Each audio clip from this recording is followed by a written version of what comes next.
Today is Thursday, December 18th, 2014, and this is episode 97 of the Defensive Security Podcast. For this episode, we are doing something a bit different. We have recorded a joint episode with another podcast crew. That other podcast is called Breaking Down Security, and without further ado, here is that discussion.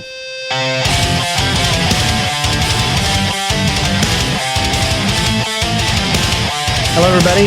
Welcome. This is Brian and Mr. Betcher and two very special friends with us, Andrew Callett and the other guy, Jerry Bell, from Breaking Down Security and Defensive Security. So there you go.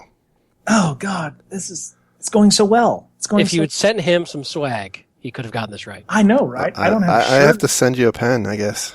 Yeah. So we this was the first anniversary, and hopefully it'll be more of Breaking Down Security, and the second anniversary of Defensive Security. That's right. So we decided to have an extravaganza year-end review.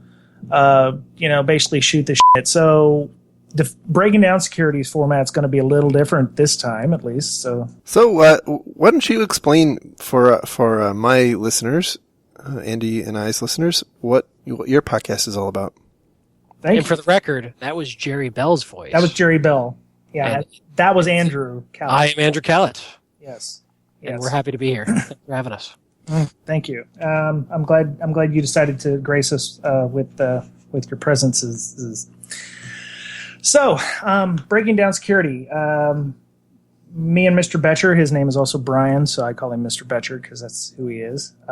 We noticed that there was a lack of, at least where we lived, a lack of good education, and in the information security field, we would have people of varying degrees of knowledge at ISSA and OWASP meetings, and people asking us questions like, is OpenSSL really free software?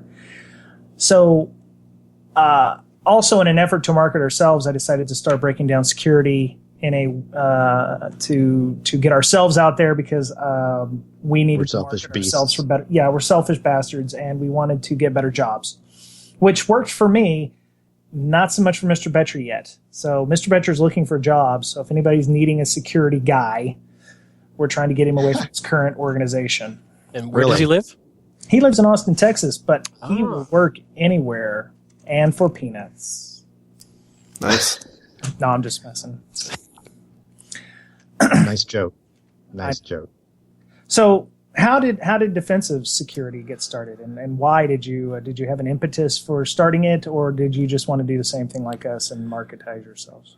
Well, obviously there's always a selfish aspect to putting this much personal effort and money into something, but. I had actually started listening to podcasts probably about 3 or 4 years ago, security podcasts, and at the time, Information Security Daily was going on, and Paul.com, now Security Weekly, was going on, and one thing I noticed is that all of the podcasts out there, with almost no exceptions, were very, very laser focused on either kind of the skateboarding dog, stupid information security stories, or it was about penetration testing offensive techniques, and talking about the latest exploit or whatever thing in that vein. And there was just a total lack, at least from my perspective, of anything really useful for the defenders. And I know that there's a really gigantic market and a growing market out there for people who are in the defender space. And so at the same time, I was seeing all of these companies and government organizations being compromised, and the reports of those compromises are being made very public, and it just struck me as a really fortuitous opportunity to talk about things that are impacting other companies and kind of drill into it and learn lessons and communicate it. And at the same time, for me personally, reading and kind of going through those scenarios in my mind, makes me a better person. And then, I started talking to Andy about this idea, and Andy and I have known each other for a long time, probably almost longer than we've not known each other, which is kind of crazy. At this point. So, I worked for Andy for a while. He worked for me for a while. We worked together for a while. So, we're very comfortable, I think, interacting with each other. So it was kind of a natural fit. And, we came together and I think it's been about 1.5 years now that you've been with us. Wow. So. Yeah, my motivation really was to ride Jerry's coattails. Was primarily my goal there. Which has really been how it's been for a long time. So it's really true. Really short coattails, right? Really short. Once you find a winning formula, you just stick with it. And no, but everything Jerry said, I agree with. And for me personally, it's nice to have a long form platform to really articulate thoughts and really. Yeah. I agree 100% with what Jerry said too. The more I do this, the more it's making me a better, I hope, security guy to have a more holistic and kind of honest view of things and not get too bogged down in the marketing of various vendors' crap. So yeah, it's good. Yeah, me and Mr. Betcher tried to. I try not to deal with the punditry. I mean, it's one of the reasons we haven't entertained sponsors because we don't want to lose that. We don't want to be, hey, product A is the best thing next to sliced bread when in fact it's a piece of shit or something. You say that now, but the first vendor who comes with a big check, I know. You say that. I know. You're going to get sucked in eventually if we ever get any good. Yeah. Well, I don't think that's going to happen. We're not that good yet. So. I know for me. I've learned quite a bit. I've extended my knowledge quite a bit in security, and it's really paid off. So the time I've spent with this guy here, time well spent, right? Yeah. And, I've only known him 2 years. He actually hired me at the company we used to work at. I probably socially engineered him in some way that he thought I knew what I was doing. But yeah, we're not so much educating others as we're educating ourselves. That was the other reason we wanted to get on and do things. We do videos of Nmap, and we try to market to the folks who are in IT who may want to break into IS, or that compliance guy who wants to understand some of the security tools that the information security folks are using, because compliance is not security, as we all know. So where can people who follow defensive security find your podcast? You can go to www.breakingsecurity.com. Now, my last name is Brake, like on a car, Brake. So I had to use that somewhere in this podcast, so it became the name. So it's Breaking, BRAKEING, security.com. And we also have an RSS feed, so just put breakingsecurity.com/RSS. There you go. Yep, and for Breaking Down Security fans, how do we get a hold of Defensive Sec? You can find us on the internet at www.defensivesecurity.org and on Twitter at DefensiveSec. All right, so we are going to talk a little bit about the current news and maybe a little of the news of the year. Things that we thought was noteworthy with regard to news, and then maybe a little bit about our thoughts. Our thoughts, yeah. And I got some reports because I went to B-Side Seattle, so I'll talk about that at the end as well. So, all right. So since the news thing is kind of your guys' gig, let's go ahead and let you do that. Sure. So I would say certainly since our last episode last week, Sony continues to be, I would say, front and center in the news. Although interestingly, we haven't learned an incredible additional amount of what actually happened. Yeah, a lot of the news from Sony is more about the salacious details being dug out of various people's emails and documents that are getting revealed, which I could certainly talk to the ethics of that, but not a whole lot on the InfoSec side. No. Yeah, I heard something about that. The president of Sony was talking crap about Angelina Jolie or something. Yeah, I'm loath to get into that stuff because I don't see a lot of journalistic value or InfoSec value in digging through somebody's diary and reporting the drama. Yeah, internal emails are internal for a reason, you know? There's a lot of people who disagree with me on this point. I will tell you that. I've gotten into some massive Twitter debates over this. You know, there are...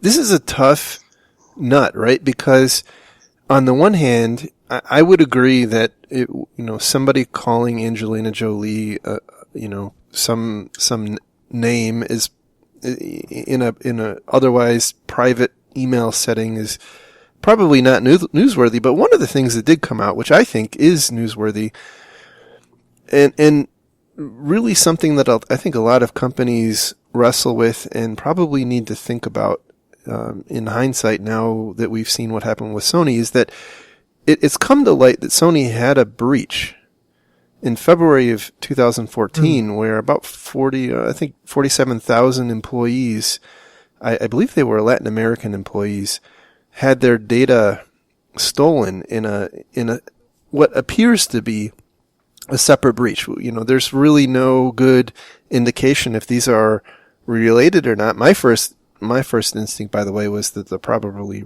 related, but we don't really know. But some of the interesting aspects were that Sony apparently had talked themselves into not disclosing it.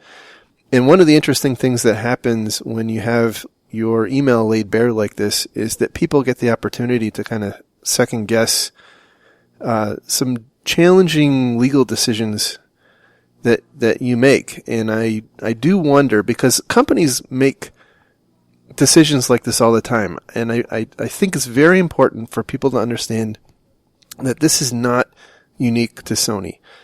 Yeah. Companies make risk-based decisions about what they are and are not going to report all the time. And this just happens to be a situation where we saw it happening. And I'm not defending Sony at all. I just don't want people to think that Sony is some exceptional case, because I don't think they are.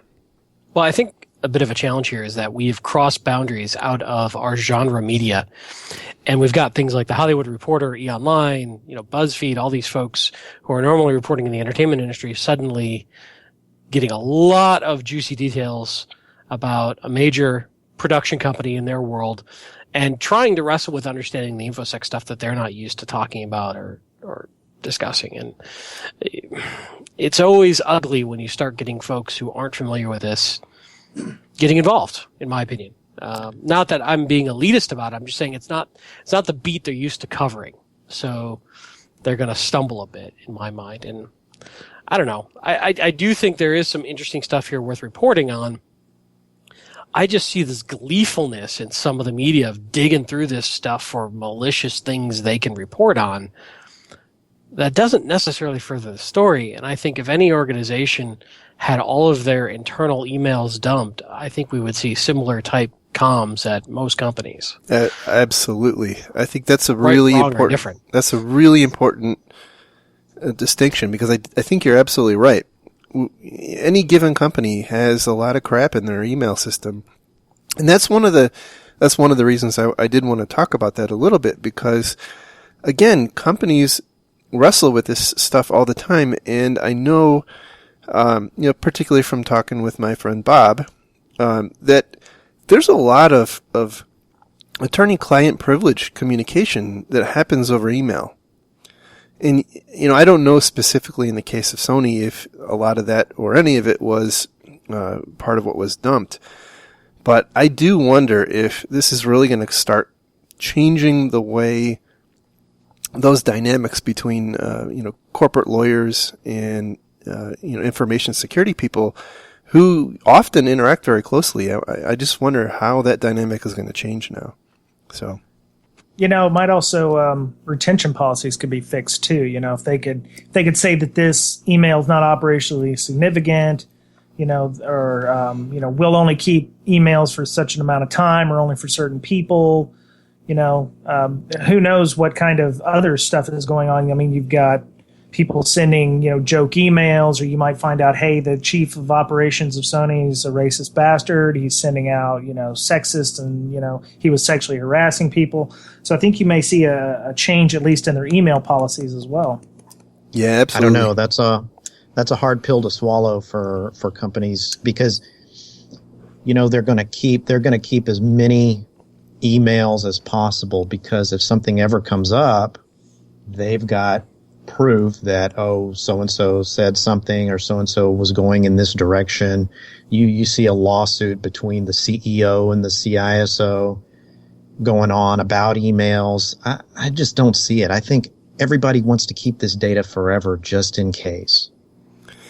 At some level, I think that's going to have to be decided by on a organization by organization basis, based on the risk tolerance of the management team. I reported to the chief operating officer of a company quite some time ago, back in the mid 2000s, and one of the things he was very insistent on was that we implement a 30-day retention policy. Email gets purged, expunged after 30 days. And it was extraordinarily controversial. And his logic was, if you take any given person's email archive, you could probably convict them of just about anything. If you had an adequately shady attorney, parsing the things that are in your email. So, I guess there's two sides to every story. I think you're absolutely right, Brian, that companies do use email as kind of a vault for things, to go back to them. And I do that personally. I mean, it's a bad habit. But, especially in a corporate setting, it's awfully damn nice to be able to go back and say, you know what, you did tell me this thing, and here's the proof, or, I did tell you that, and here's the proof. Yeah. Well, it's a perfect example of operational use and ease of use versus security. Mm-hmm. Absolutely. And where you draw that line. Yeah. So, all that being said, on the flip side, there's a lot of stuff going on with at least we think, the guardians of peace, the people who did the hack. The trouble here is it's really difficult to know when these statements come out if they truly are this group. There's no sort of authentication. They keep releasing data. They're promising to release more data. They came out with a threat against the employees of Sony and said, hey, if you send us your email address and say you don't back your managers, or send us an email, we'll leave you alone. I don't think anybody took them up on that. And then today they came out and said that they're going to somehow commit kinetic terrorist acts against movie theaters on Christmas Day showing the interview. If this was that group, I am incredibly skeptical of their capability or intent to actually commit that sort of act. Yeah, and they just turned themselves into a joke by saying, we're going to spread terroristic threats. Because now by spreading those terrorist threats, now they can get the FAB and, internal, which is supposed to be internal, like, law enforcement getting involved for even making those kinds of terroristic threats. So they've only made it worse on themselves, I guess, if they weren't worse enough already. So I still would love to know what the original point behind this was. This clearly is a very personal attack. Yeah. To dump this level of data and being this malicious, it's definitely a different motivator than what we see for most attacks. Yeah. So, I'm always, when I look at these stories, one thing I always look for is what is this going to drive? What kind of change is this going to drive? And I'll tell you, I think that Sony is going to be the biggest thing impacting corporate boardrooms since Edward Snowden. And, the Edward Snowden debacle, sent boardrooms into a tailspin about what the hell are we going to do to keep our confidential information away from those stinking contractors. which is completely ridiculous, and remains completely ridiculous to this day. And I wonder how Sony is going to manifest itself into that kind of venue as well, because it's going to happen. I just wonder, what exactly is the platform going to be? Is it going to be something that's sane, or is it going to be something that is, kind of wacky, like the whole contractor angle? One of the big challenges we have here is we don't actually know what happened, at least with the data theft, right? There's lots of rumor that it was actually an insider, but I'll tell you, if they did steal terabytes of data, that's, it's probably difficult to do. Let me say it differently. It's much easier to do with USB drives in your pocket than going out their internet connection. So, yeah, because there was a lot of rumors and a lot of FUD. Like initially, there were reports that the PlayStation Network, which went off. I guess that went off as well, but that was a separate incident with another different group. That was not Lulzsec. No, that was Lizard Squad. Lizard Squad, yeah. But there was ideas that their Amazon instances were being used to help, torrent the data out of Sony, which was found out to be fake, from what I gathered. There's so much going on with this, so much FUD. I mean, I don't know if it's generated by people who just want to be right, like the first group to mention North Korea. They were trying to, if the media is helping to manufacture just as much of a reputation hit as Sony did to themselves, which one is actually worse, the manufactured or the actual in this case? It's really difficult, and I have to imagine that this is going to be a well inspected case study for a long time, and I do think that if there is a lesson coming out of this, it's that Sony did a really terrible job of managing the message, and I really think that one of the lessons companies are probably going to take away from this is that they need to have a better plan for managing PR. And I bet you some of the crisis communication companies are, that's probably where you want to invest your investment dollars coming up, because, they're going to probably be making some money now.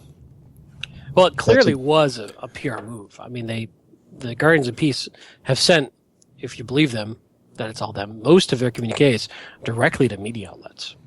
Yeah. Absolutely. Yeah. Well, the information, they pulled in Mandiant, which, that's kind of the go-to these days whenever a company gets, totally tits up. But, I read that letter that Kevin Mandia sent the Sony executives, and I don't know if I'm just jaded in my older age, because I'm, nearing about 150, but it sounded like he was treating them as children. Like, oh, it was so sophisticated. There was nothing you could do to fix it. Do you think he was blowing smoke up their ass when he was giving this to them to try to make them feel better? Or, I can't help but think that he should have known better than to send something like that, because it doesn't really add any value to his company by him sending the message in the first place. No, but it adds a ton of value to Sony, and I bet you Sony paid dearly for that letter. Really? Something has smelled wrong to me about that letter from the minute I read it. I don't know what. I can't put my finger on it, but something is off there. It felt like a guy who is trying to comfort his son who ended up last place in a ball game or something. Oh, sorry, son. Tap on the head. You did the best that you could. You'll do it again next year and try even harder, and you still suck at it. I don't know that they possibly could have known that at that point in the investigation either. Mind you, I wasn't, involved with it, so yeah. I have yet to hear anything confirming. Well, it's not that I don't believe that letter happened. I just would love to hear some explanation out of Mandiant for that letter, but I don't think that's ever going to happen at this point. Well, it'll be a thinly veiled, case study in the Mandiant report that'll be out in February, I'm sure. Yeah.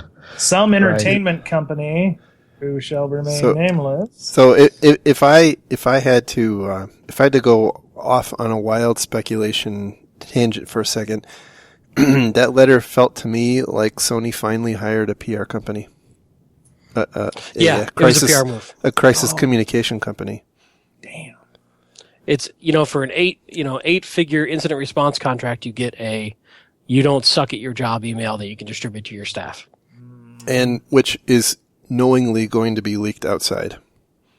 And is knowingly going to be ridiculed by most of the, rationally thinking information security world. But, but we're 0.001% of the population. Yeah, and it's also going to probably be admitted into court, into some lawsuits as evidence and things like that. So, I'm sure it's a strategic move. But, that's all hyperbole on my part. I don't have anything to base that on. Probably why Mandiant will never be a sponsor of the Breaking Down Security podcast. That's right. We've offended every other company, so. Oh yeah.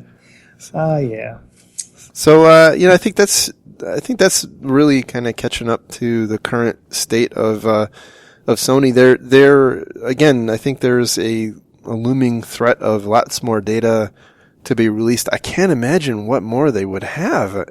Maybe more movies, but all the emails out there, all their financials are out there. Several unreleased movies are out there.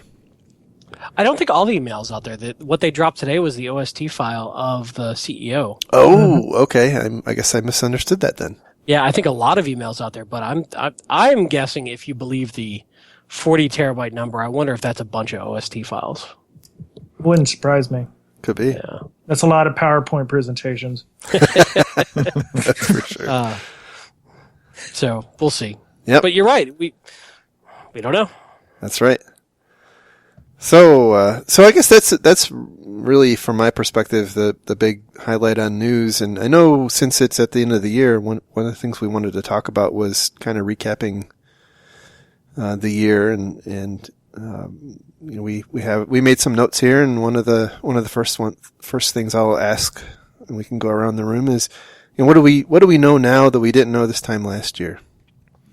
Anybody want to go first? I'll go. Sure.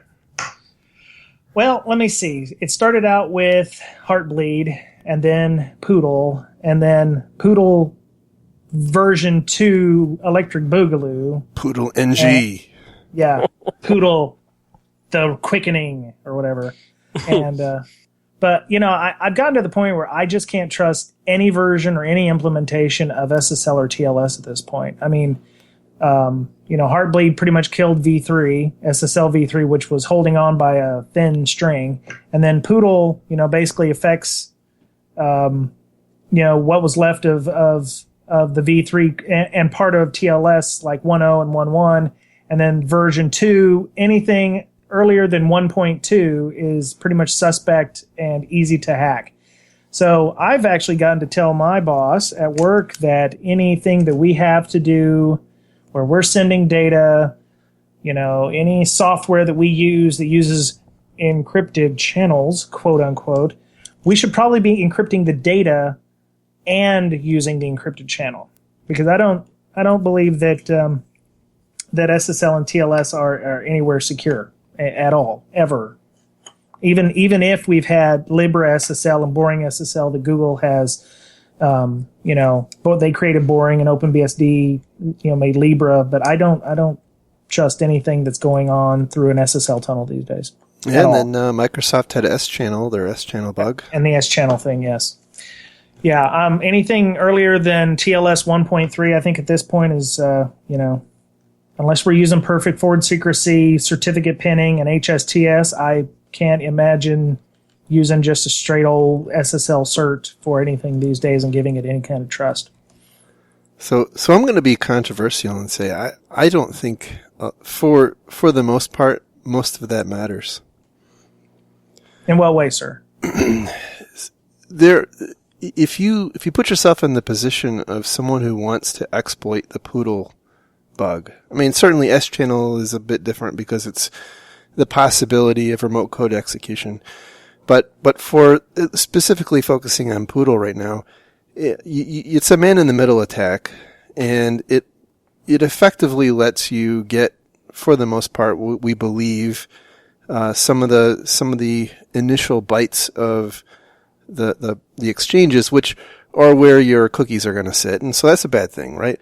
Mm-hmm. I would propose that if you are in a position to run man-in-the-middle attacks like that, there are far more effective things for you to do. And so, I've not heard of anyone or any organizations leveraging Poodle. I still think that for the most part, it's kind of an academic thing. Certainly it's not great, right? But from an attacker perspective, there's much easier, much better things to go after. So, and if I were, so let's, as an example, right? I have, the defensive security site it runs SSL, right? I don't care if somebody can sniff, the SSL traffic of people downloading my podcast.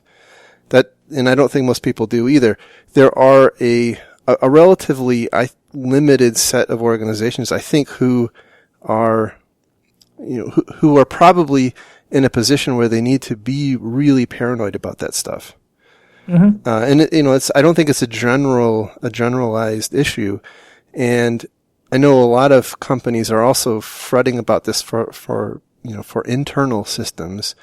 And I would say if you have people man-in-the-middling your internal network traffic, you also have other problems that are probably much more significant than Poodle. Yeah. So that's my take. I like to be controversial. I will preface the whole not trusting SSL thing because the company that I work for now currently, the data that we're passing over that encrypted SSL connection is not something we want out in the open. So, sure. From a client to us, if the client's got somebody intercepting the information, that's why, we don't want to trust our SSL connection. So there are specific use cases where you don't want to trust any kind of SSL connection regardless. Yeah, I won't disagree with that.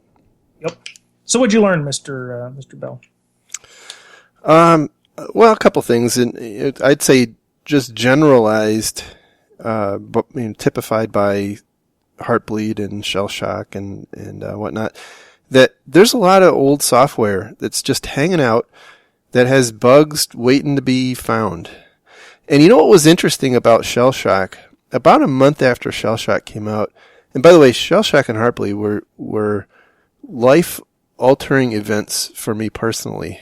They were very high demand events. Let's just say that.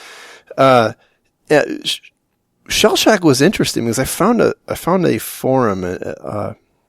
I think it was an email. Actually, it was an email list from 1996 where people were discussing the Shellshock bug, and it was going around on Twitter. And I actually think I need to go back and look, but I actually think that what's his name, the WikiLeaks guy was one of the people participating in the discussion. It was Julian Assange. Yeah, Julian Assange. Blacked out on his name there for a second. So, and at the time they basically said, look at this thing. You probably ought to go fix that at some point. And that was almost 20 years ago. That was the end of it, right? Yeah. Yeah. Just fell off the edge. Yeah. 2-3 posts and then silence. So I do wonder how much more there is of that. And I think Shellshock in particular pointed out what I would say is probably the stereotypical problem we're going to find in that we're using code that was written a long time ago in ways that it was never intended to be used. Sure. And so we're just finding holes in use cases. So that's I would say that's, well, I guess the other thing is that vulnerabilities can be marketed. Oh yeah. And that drives me crazy. So, Mr. Callett, what do you think? Yeah, you guys touched on a lot of good stuff already.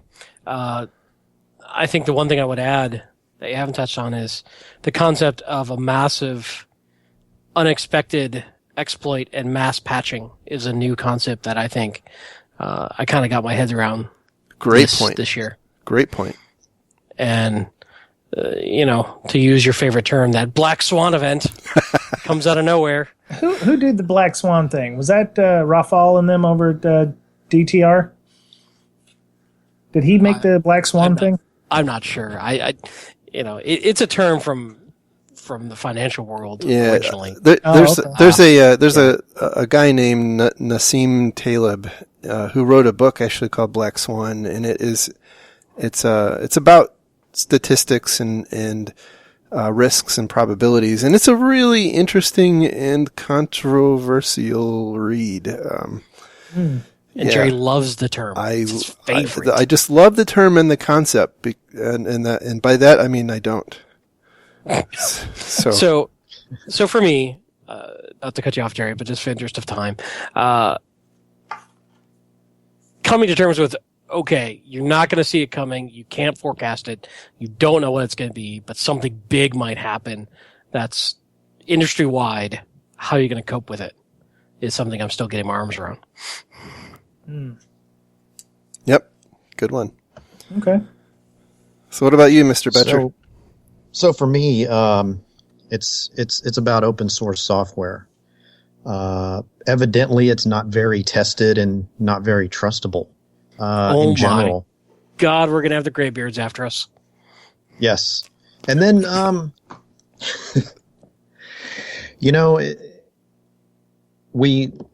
we had just assumed that since it was open, everyone had eyes on it, and that just turned out not to be true. And we've touched on Heartbleed, Shell Shock, and OpenSSL and all that. So, yeah, that's my takeaway from this year is if you want to use open source software, I mean, I don't know, it's another risk. Were you hiding in the B-Sides panel and it's in B-Sides Seattle? Because that exact point came up. Is that right? Well, cool. Well, the concept behind open source being more secure is that many eyes are looking at it. You can code audit. And something I've been saying for years is who's actually bothering to code audit? Yeah. Nobody. Until something like, a bug comes up and then they scramble all over it and that code's probably relatively secure for a little while. Yeah. Like how many new bugs did we find after the bash bug came out in the same segment of code? A ton. Yeah. Yeah. That's right. Yeah. And, I'll also say that, particularly in encryption algorithms and whatnot, the number of people who can reasonably look at and audit code that implements encryption algorithms is pretty small. You're not going to have the average Joe is not going to be able to open up the innards of OpenSSL, at least the parts where they are implementing the encryption, the actual encryption algorithm, and determine that there's some specific weakness. It's just not practical, and but I think the reality is that what we're finding is that most likely that open source and commercial and closed source are probably close to on par, right? The balance of power or weakness doesn't seem to be heavily in one side or in favor of one side or the other. It's they're both kind of sucky. There is one other observation that I'll make for the year, and it's kind of in the line of what Andy said, and that is that we've also seen instances where you have a pretty significant vulnerability out there and no patch. Mm-hmm. Yeah. And so that induces a lot of hand-wringing, and we've talked about that on our podcast a couple of times. What do? You have, this stupid shell shock thing is out there. You've got a system that is vulnerable. You can't patch it. It's really important. What do you do? So. Well, yeah, I think the key there is you got to think outside of just patching as your only possible reaction. Yeah. Well, exactly. But that is the historical one security button that we have to push. Well, I guess we have two. We got antivirus and patching. Yeah. Well, you also, at that point, you've got to think about access controls. You've got to maybe, even change operating systems if you wanted to be drastic. Because, during the whole shell shock thing, you just heard, Microsoft over here, their thumb in the pie going, yeah, look at us. We're not vulnerable. Suck all y'all, Yep. So The other thing I'd say is that clearly the credit card processors have the best fraud detection technology of anybody out there. That's the other thing I've learned this year. It's very true. That is very true. It's about protecting the data, right? And they know how to get a hold of Brian Krebs. Yes, they do. a joke. They got him on the red phone or whatever, Yeah. Dang. Yeah, he his stock is rising. I remember when he was on one of the early episodes of Paul Security Weekly, and he was just, he was on, Risky Business, and he was just some, guy who was working at a newspaper, and now he's, a household name. If it's a breach, call Brian Krebs, that kind of thing. That's right. So what else? What other things do we think we know now that we didn't know before?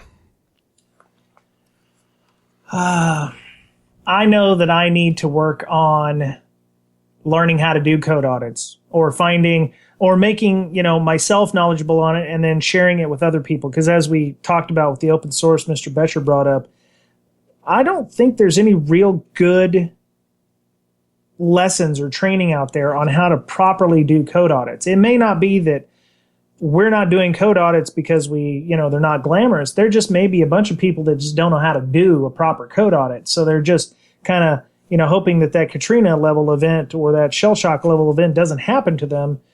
And if it does, then they update their resume and they go somewhere else. So one of the things I'm steeling myself to do, which I really don't want to do, but I know it's something I need to do, is learning how to do a proper code audit, which means I'm going to have to go back to the basics, understanding, structures of C or Python and Perl and, Ruby code and stuff like this in an effort to, get friendly with developers and make it happen. Well, there's plenty of companies you can hire that's all they do all day. Blah. Blah. Okay, fair enough. I don't give out charity. By God, I need to know how to do this shit. Well, you can't know everything. Yeah, see, you know what? I've been told that hurts me, being a generalist. I've been told I'm a generalist, like it's a 4-letter word. No, it's really tough to go that deep into being a really good code auditor if you also have a bunch of other skill set you have to maintain. Right. Well, it's probably one of my CISSP domains, so I could, use that as...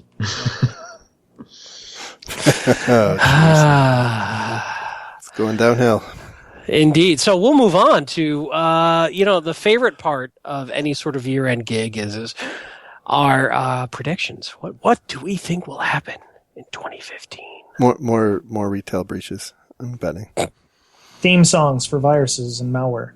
What again? The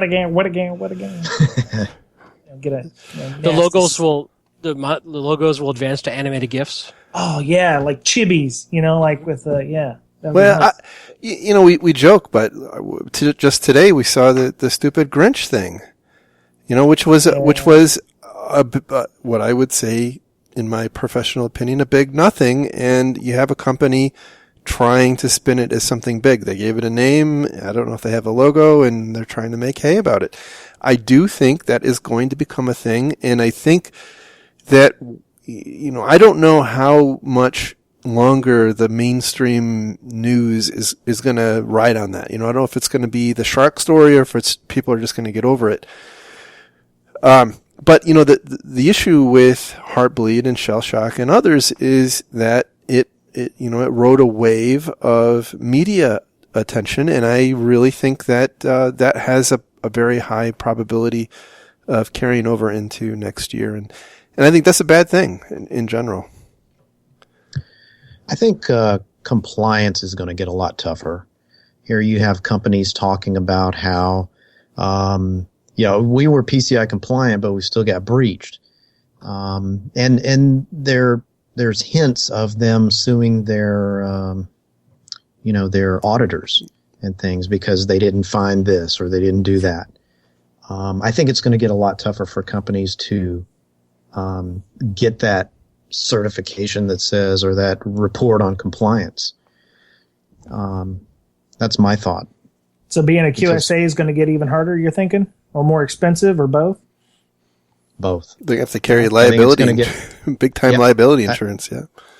Yeah. It's a lot more risk. Yeah, the insurance is going to go up, and the cost of actually becoming compliant is going to go up, and then it's going to be harder. Well, that factors into the cost, of course. It's going to be harder to achieve those compliance.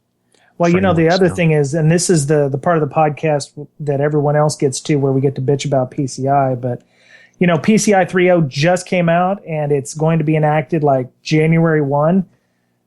But it's got no more teeth than the old version did. I mean, they've added a few things having to do with hardware and stuff because of I guess that was helpful for Target, but there's no more teeth in it than it was before. They need to do like with the healthcare, with the Office of Civil Rights, where they started going in and auditing people and just levying heavy fines on people who were not PCI compliant. Because as somebody who's had to go through PCI audits before, I don't think there's any real teeth to the ramifications of not passing your PCI requirements, or you just drag out your audit long enough and you finally get it because that's intentional. Keep in mind, the PCI Council wants you to use credit cards. They have a vested interest in you using credit cards. It's counterproductive to them to shut you down or to fine you so much that you're going to say the hell of it. They have a dual mandate of promoting the use of credit cards and keeping them secure. So they're at odds with themselves. True. And you know what? There's another thing. We've talked about this too on the podcast. It's a really psychotic problem because we talk about 56 million credit cards at Home Depot and 40 million credit cards at Target, and and on and on and on. That's the number of cards that were stolen. Right? That is not the number of cards that had fraudulent use. And so the groups that PCI's, sworn to protect are the card brands. It's Visa, MasterCard, those guys. And those guys are the one, they are, they have pretty good fraud systems, and they are, as far as I know, they still have quite low rates of credit card fraud. And the reason is that they have pretty good fraud detection systems, and so they're finding these things relatively early and shutting them down.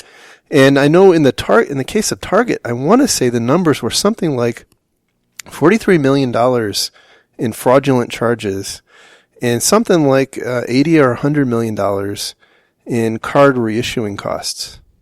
And one of the observations I'd make is that there doesn't seem to be anybody looking out for those issuing banks that have to eat the card costs. So, it's really an interesting thing, because I don't think the card brands look at this as, obviously it's a PR problem, but I don't think that they're not dying, right? They're just not, I don't think they're suffering that bad, right? Because if they were suffering that bad, they would have an impetus to change. They would be the ones doing something to drive change into PCI, and they're not. And, so I think that speaks very loudly for their position. And I think what we are seeing playing out in the courts right now with Target, who's being sued by a number of issuing banks, trying to recoup their losses for reissuing cards and other things. I think that is where I would say a lot of the new development is going to come about. And I wonder if that's going to, we're going to see issuing banks create their own mandate, their own PCI-like thing, because they're the ones who are bearing the brunt of this. You think they're going to balkanize it? It's going to be, if you want to play with Bank of America, you're going to have to play by X, Y, and Z rules, whereas, TD or, World Bank or whatever, another bank, insert another bank's going to have different requirements for that, so it's going to make it even worse. That could happen. I would be surprised if that did happen. That'd be it would make the payment card network's pretty complicated.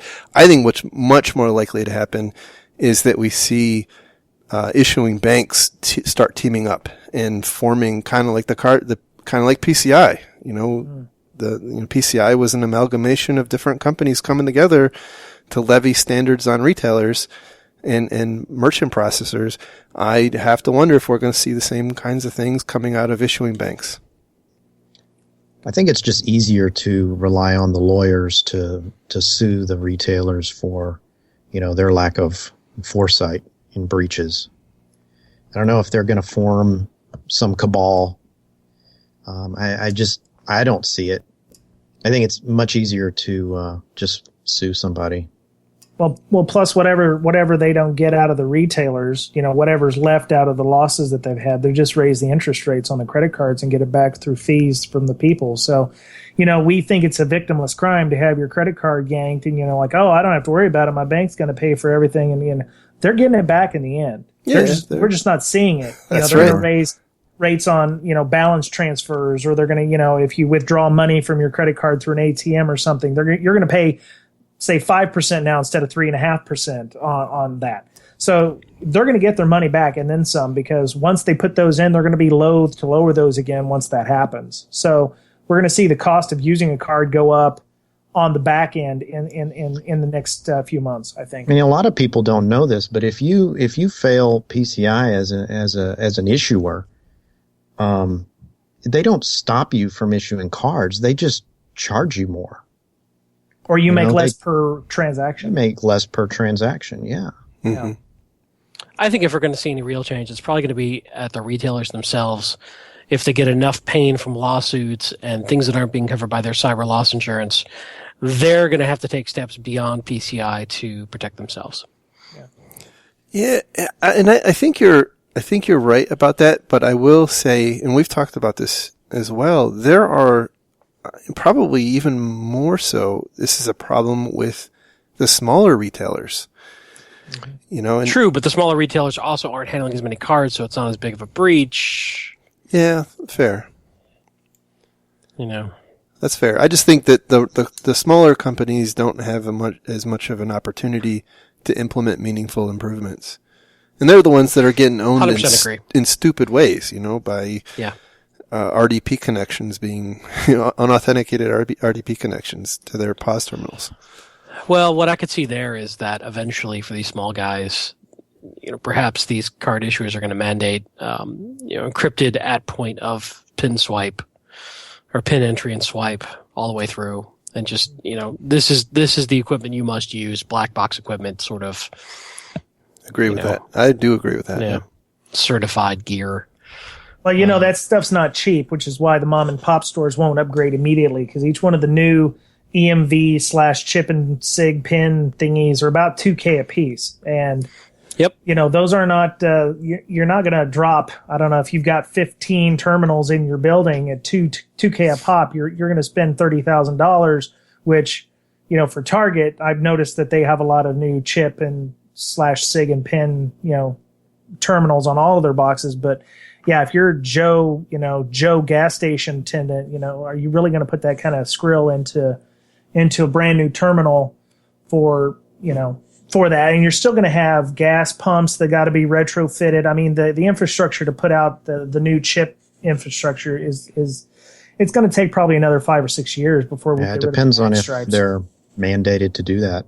That's what it's going to come down to. So government intervention is what you're saying, Mr. Betcher. Well, I would say more that the card issuers or the processors or whoever may subsidize some of those costs if they really want those guys to be up on a more secure platform.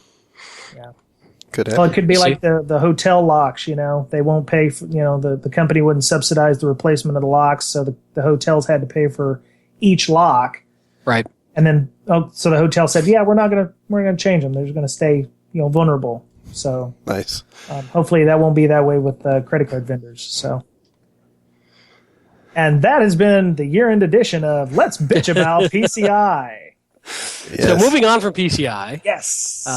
My prediction for 2015 is the government is going to make a play to do national level InfoSec defense because of foreign entity cyber war threat fears stupidity. Bingo. Oh, I'm sorry. I fell out my blackout card here. So Yeah. I don't think they're going to be successful, but I think they're going to make a play for it. It's coming. Well, I agree. They have Cyber Defense Command. They've got the Air Force with their bit. The FBI's got their cyber security group. DHS has the mandate now to protect critical infrastructure, which has yet to be defined. And that paints a broad stroke, that critical infrastructure. Pretty much you could classify anything as critical infrastructure. That's right. Every utility, internet service provider, all the way down to crossing guards could be critical infrastructure if you wanted to. When last time they shut down the government, they shut down everything but critical infrastructure. It turned out critical infrastructure was 83% of the government. So, it is a broad brush. Yeah. So unless they get better guidelines, we're still going to have the same issue that we had now. Unless they want to create a TSA like entity that's nothing but cyber warrior defenders.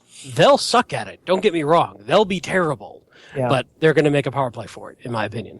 Yeah. Or at least start to build the only way we can help ourselves from things like Sony is if we nationalize this and blah, blah, blah, blah, blah. And then outsource it to Raytheon.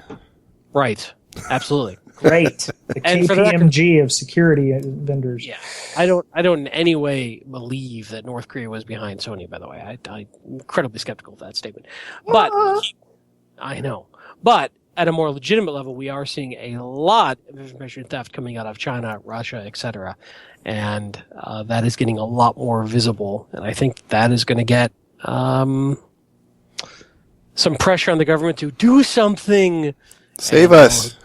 Yeah. Save us. And they'll gladly step up and try to do something. And it won't help. Yeah. Yeah, we'll need to have Dave Kennedy go back in again and tell them what they're doing wrong, and then they won't listen to him either again. And, Yep. All right, Mr. Betcher, what's your prediction-ish thing for 2015 and beyond? I already went the compliance frameworks and stuff. Oh, that's right. Who didn't go? We done with that? I think we all went. So themes for... I guess we're probably a little out of order, but what about themes for 2014? What did you think were the themes we saw in information security for 2014? We had a couple breaches. Just a few. Yeah, retailers. Yeah. Healthcare, community health systems. That was a weird one, community health systems. They found out it was China who actually did it. But that's not usually their MO. Theirs is IP and defense plans for the F-35, Joint Strike Fighter, and those kinds of things. Taking health records doesn't make any sense unless they had some, they were a third party who wanted that information. That would just seemed odd to me and kind of stuck out. Well, what if, and I don't have any particular insight, maybe my friend Bob does. What if community health systems maybe had, as a patient, some interesting people? Sure. That China might care to know about their medical history. Or what if sometimes bad guys just go after random crap to go after random crap? So they didn't know what they were hacking, and oh, look what I got here. Oh, well, this will come in handy eventually. It's a training run. Hey, there you go. That's right. Yeah, we assume perfect knowledge and perfect motivation. Sometimes it just happens. They do it for the lulz, and that's it. Or just a challenge, keep their skills sharp. Right. Yeah, that's a good one. But I would say the two big themes were mass breaches and mass vulns were the ones that, I would probably chalk down for 2014. Yeah. And if your code spaces, it wasn't a good year for you either. So that happened back in June. I was trying to remember that because I heard about it on Risky Business, but Yeah, the value of using two-factor auth on your Amazon virtual private cloud is very, very important, because that CodeSpaces was a GitHub-like website for posting snippets of code and what have you, like software repositories. Somebody got in, basically deleted everything and deleted the backups, and basically they had no recourse but to say, well, we quit this bitch, and that was it.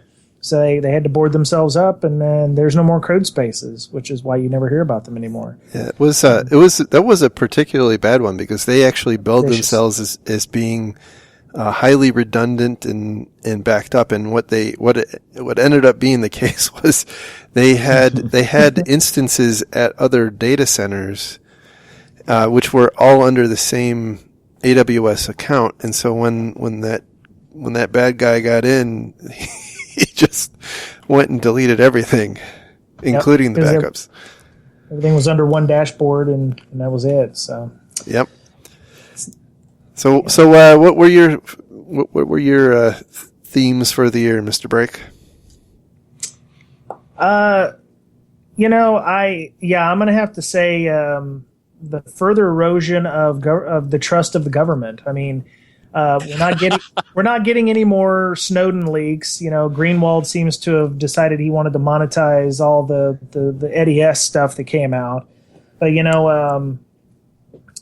from a physical security sense, in the last at least 3 or 4 months, I mean, it's all been about the negativity of the people who are supposed to keep us safe from a physical sense. You know, law enforcement, and the fact that some people appear to be above the law with regard to some government programs. You had the CIA report come out, and all these things that you didn't wish, or were the things of Hollywood, where it's like, you got the agents who are doing whatever they can to stop the terrorists.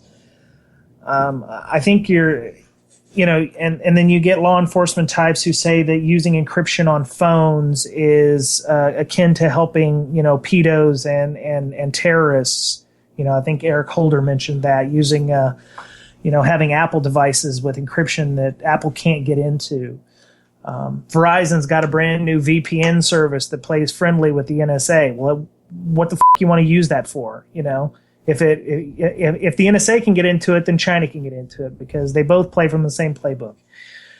I think that at some point we're going to have to, get involved with creating new encryption schemes or new encryption technologies that are basically one way. I mean, you're seeing that a lot in some file sharing companies these days, where they're like, you encrypt everything on your desktop and upload it, and we can't do anything with it.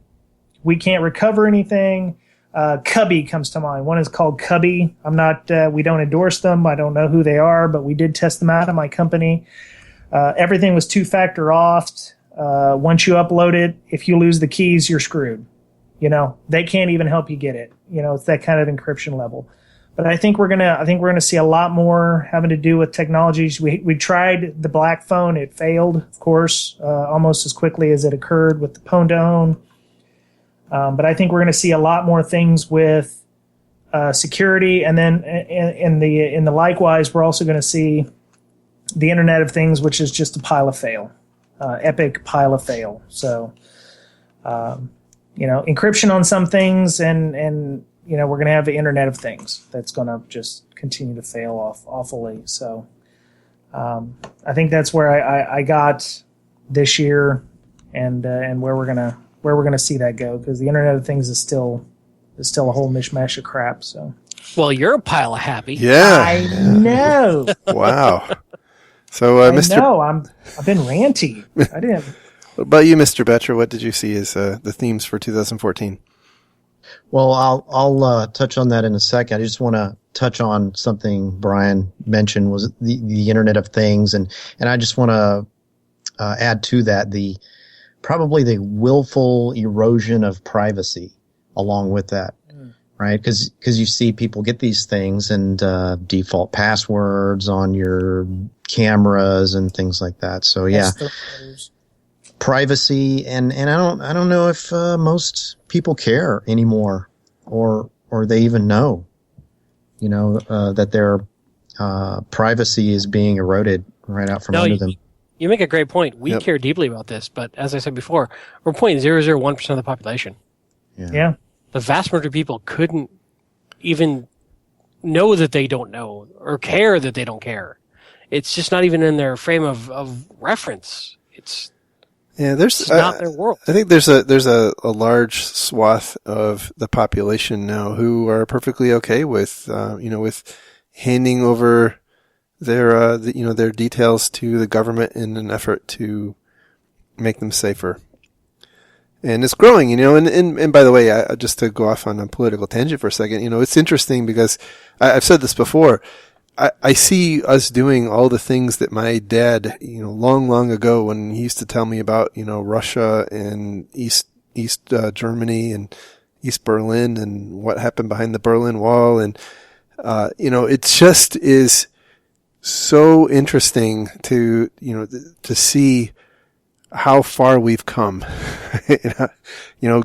relative to what used to be what we saw as, as something that stood us apart or separated us apart from the rest of the world in terms of liberty and things like that. And we just, we've kind of cavalierly pushed that aside.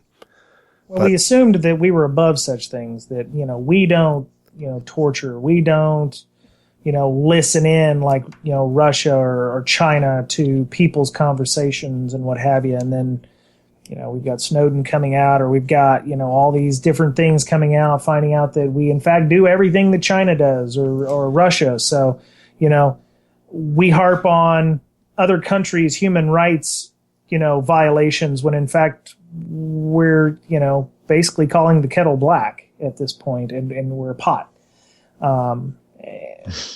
There's no real good place to go. I mean, you can't go, well, I'm just going to leave the United States and go here because it's better.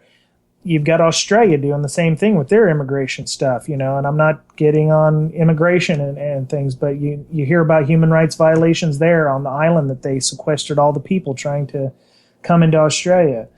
You've got all kinds of various things going on that, it seems like all, anarchy, it's all the government's fault, and they're just doing it because we let them do it. On September the 12th, 2001, we wanted them to do whatever they could do to keep us safe, and we forgot to go, okay, we can handle it now, we're good. And we forgot to tell them that, and they continued on with what they were doing and made it worse. Yep. So. Yep. So yeah, to my what are we talking about? Themes of 2015. Yes. 2014. Yeah. What'd you learn this year, son? Malware. Just malware is a big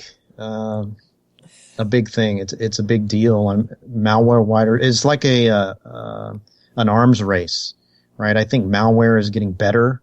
We're getting a little bit better at defending it with all these breaches, and most of the big breaches that we see, I mean, a lot of it had to do with, getting malware into the environment and pivoting off of that and spreading.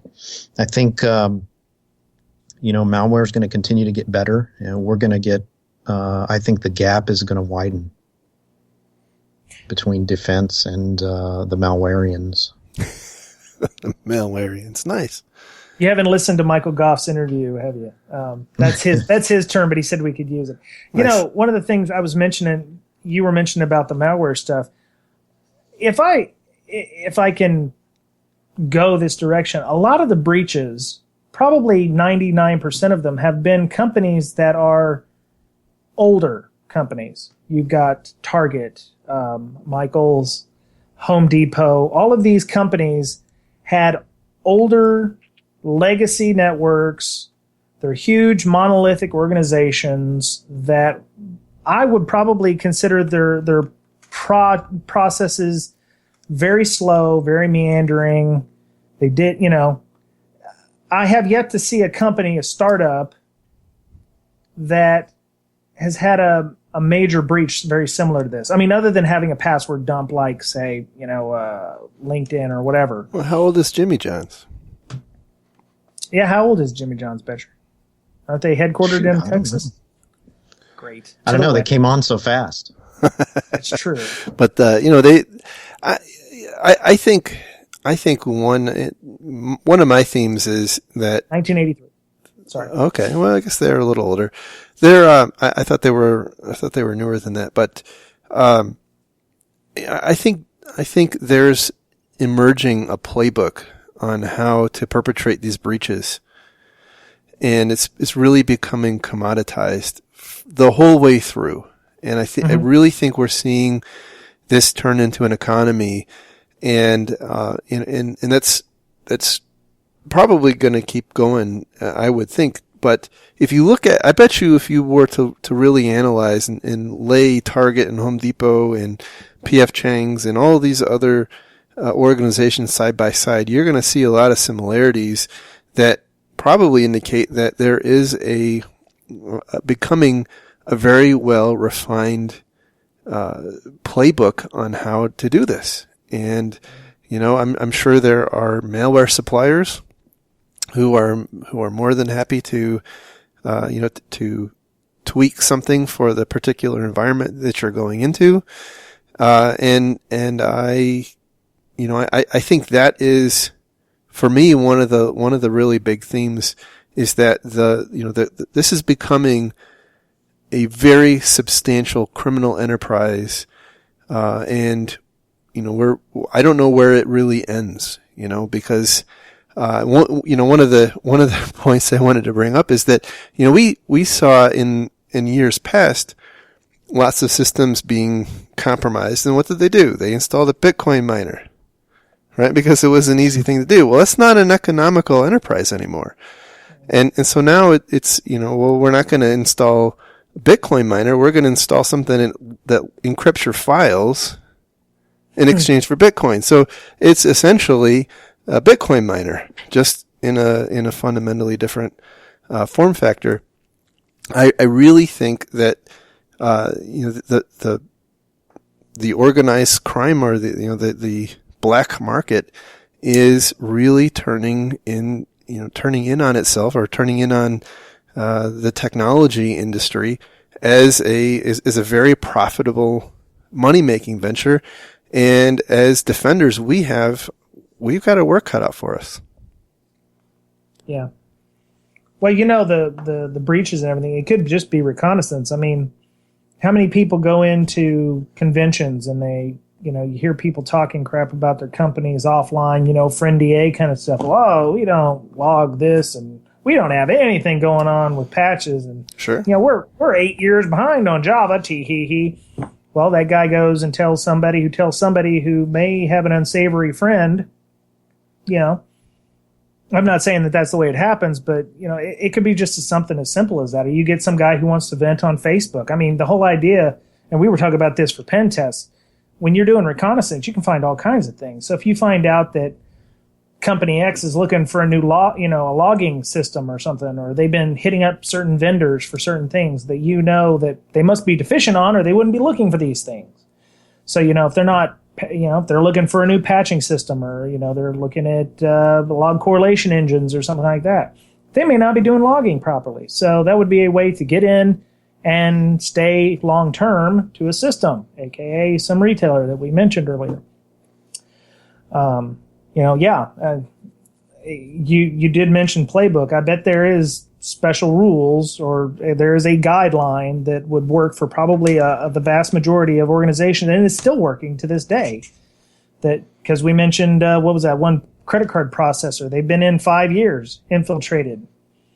Mm-hmm. Pay anywhere, cash anywhere, something like that. Charge anywhere.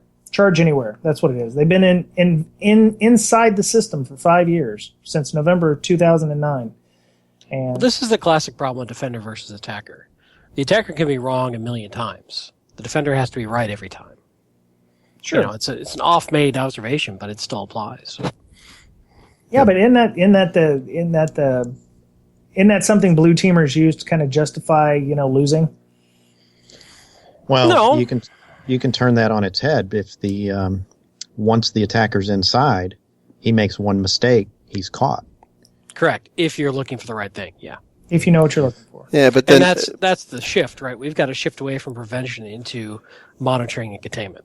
Mm-hmm. Detection. Yeah, but I think at the same time though, it's a fallacy to think that, once they're caught, they're gonna take their ball and go home.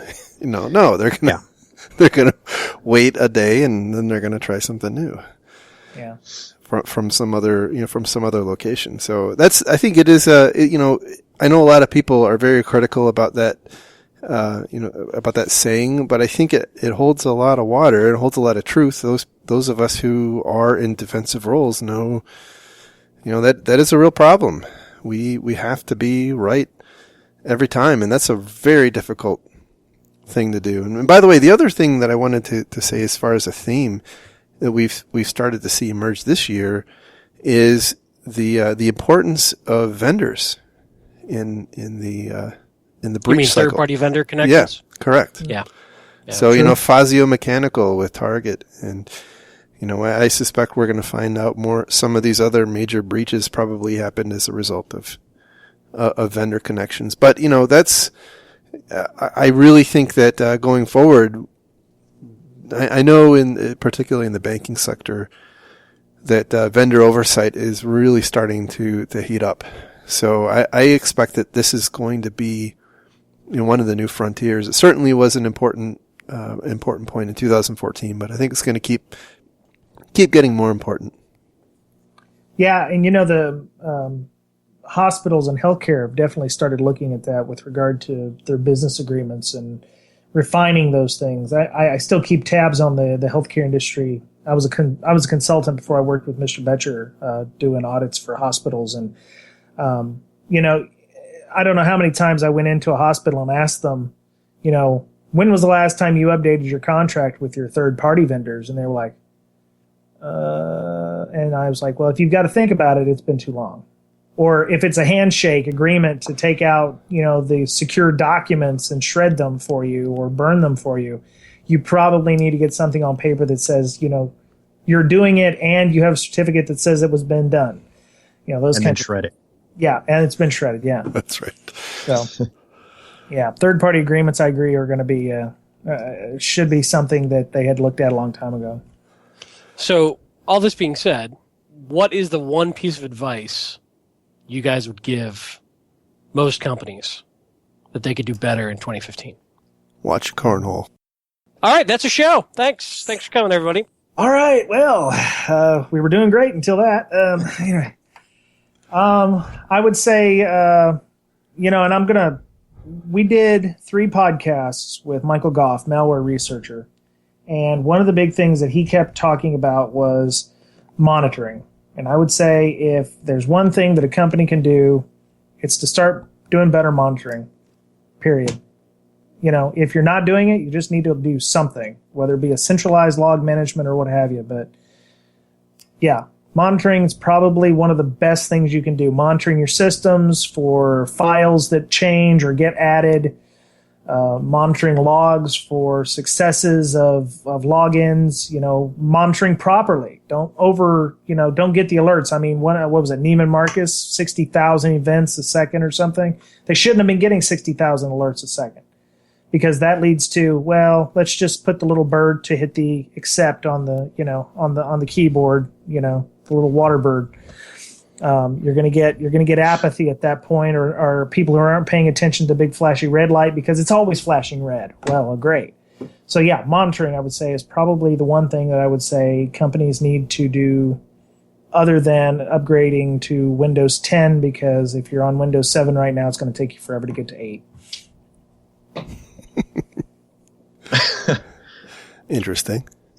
Nice. I do agree with your monitoring comment. I guess the other one piece of advice I would give, and I hope to give some talks about this in 2015, but is that we need more, and I hate saying it this way because it sounds very derogatory, but we need more competent IT architects that understand the limitations of technology and how technology fails, because when you look at some of the fundamental issues that enabled Target and Home Depot and many others that I can't talk about, it all comes down to architecture problems. Obviously logging is very important, but I think it's even more fundamental than that. We have misplaced trust in technology, and we need to get away from that, or at least do a better job of managing it. Yeah. So Brian kind of took mine, the detection aspect of it. So I guess that's why we do a podcast together. We kind of think alike. So I'm gonna shift over to, and it goes along with your architecture, Jerry, is hire great developers. I think train the developers you have on secure coding. I know SANS offers tests that you can give your developers on how well they their knowledge of security, secure coding. And that'll give you a baseline, and developers, they just want to write code that works, and they're not necessarily concerned in security by default. Can't even get them to comment. Let alone do security. Exactly. So I think an investment in secure development would pay mass dividends, in my opinion. So if you do have a development shop, I think it would be wise to train your developers and invest in secure coding. Nice. How about you, Andy? Yeah, you guys all have great points. I would say, ideally, you've got to shift your mindset and assume you will be breached, and war game that out and have a plan. So always work from the vantage point that they're already inside. Mm-hmm. So what you're doing now is containment. Giving up the endpoint. And having a plan that, you don't want to be in a panic mode when you're dealing with this, right? We're moving into an area of continuous incident response. Sure. So it's get your arms around that and start talking about, okay, where are our assumptions? Back to Jerry's point a little bit. What are our assumptions in what's working here? And what if that were to fail? What does that mean? What would we do for your least most critical functions and data? Exactly. Yeah. And, be more skeptical. Oh, yeah. Without a doubt. Trust but verify, and then verify your verification. Yeah. All right. So, I guess we've gone about an hour and a half. Shut up. Really? Yeah. Yep. Holy balls. All right. So, it's been fun. Yeah. Because I've got so much I wanted to ask you. I've got other ideas and stuff. We probably need to do another podcast sometime later in the year and talk about, maybe we'll just have one of you on because both of you are just, it's too awesome, really. Or something. It's too something. It's yeah. Because I wanted to ask about papers and stuff, because I've been asked to maybe submit a paper for B-Sides Las Vegas, because my friend now Tottenkopf wants me to submit something, and I was like, I don't know how to do a paper. I don't know what the hell to talk about because I'm not special, and so maybe we'll have a podcast about that, because I know there must be a ton of people out there who are like, I'd love to give a talk, but I don't necessarily know how to give a talk. Find something you're passionate about. That's one thing. Because it helps, right? Yeah. If you're passionate about it, it's going to come through. That's what you want. Okay. Wow. But yeah, I'd love to do another podcast with you guys anytime. Yeah, cool. Whichever one of you is not available, we'll do it that day. Good deal. Sounds like a plan. Right on. Well, thank you very much for setting this up. This was a lot of fun. All right. Let everybody know where you're at on Twitter and the Face Spaces and the My Tweets and whatever's, So you can find Defensive Security on the internet at www.defensivesecurity.org. And you can find us on Twitter at DefensiveSec. You can follow me on Twitter at MaliciousLink and Mr. Kallett on Twitter at Lurg. How about you? Let's see. Mr. Betcher is at BetcherPwned. That's BoettCherPwned. I just have to say that is a fantastic Twitter handle. His Gmail is Betcher Not Secure. And I'm like, come on, man. I mean, I got breaks. I got the whole break thing. So I'm at Brian Brake. I'm not fancy. BRYAN BRAKE. You can get us at breakingsecurity.com. My last name, ING, security.com. We're on Tumblr, LO, Facebook. Got about 4,800 followers on Facebook. Google Plus, pretty much any social network except Pinterest, because that's where bored housewives go for recipes. Yeah, that's it. Well, we will not be sponsored by Pinterest anytime soon. That's right. Well, you guys, you didn't make that comment necessarily yet. So, well, that was it for the first annual Breaking Down Security, Defensive Security extravaganza. So, yeah, thank you, gentlemen. It's been an honor and a pleasure, and thank you for taking your time out to be on our little podcast here, and we're grateful for being on yours. Well, likewise, thank you. Happy holidays. Right on. Indeed. Talk to you guys soon. Take care. Take care, everybody. Bye. Later.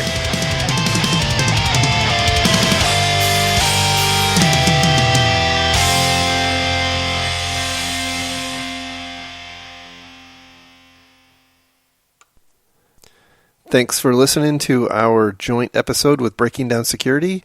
We will return next week with a normally scheduled episode. And until then, have a great week, and we'll talk to you next time. Bye.